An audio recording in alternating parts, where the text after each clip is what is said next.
जब भगवान श्री राम ने रावण से युद्ध करके उसका वध कर दिया तथा माता सीता को मुक्त करवा लिया गया, तब उनके 14 वर्षों के वनवास का समय समाप्त होने वाला था।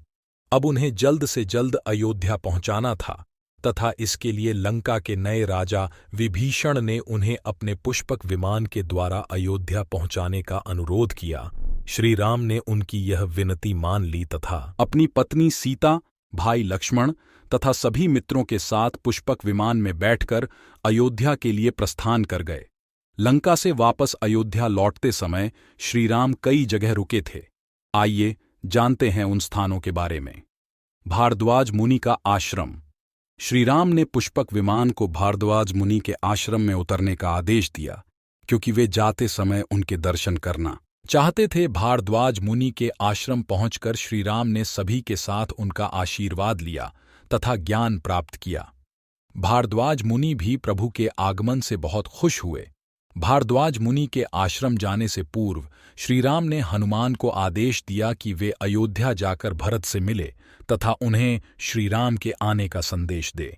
साथ ही उन्होंने कहा कि इसके पश्चात वे अपने मित्र निषाद राज गुह से जाकर मिलेंगे, इसलिए हनुमान भरत को सूचना देने के पश्चात वहीं आकर श्रीराम से मिले।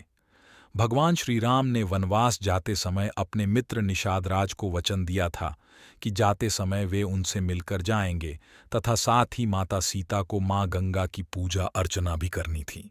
इसलिए भारद्वाज मुनि के आश्रम के बाद वे सभी पुष्पक विमान से अपने मित्र निषाद राज की नगरी श्रृंगवेरपुरी में पहुंचे तथा उनसे भेंट की।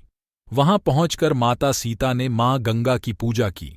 इसके बाद श्रीराम निषादराज गुह को भी अपने साथ लेकर अयोध्या के लिए निकल गए। निषादराज से मिलने के पश्चात श्रीराम सीधे अयोध्या पहुंच गए, जहां उनके स्वागत में लाखों दीप प्रज्वलित किए गए थे।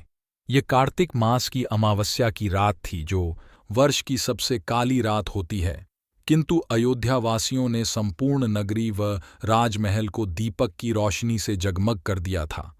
अगर आपको यह कथा अच्छी लगी तो शेयर जरूर करें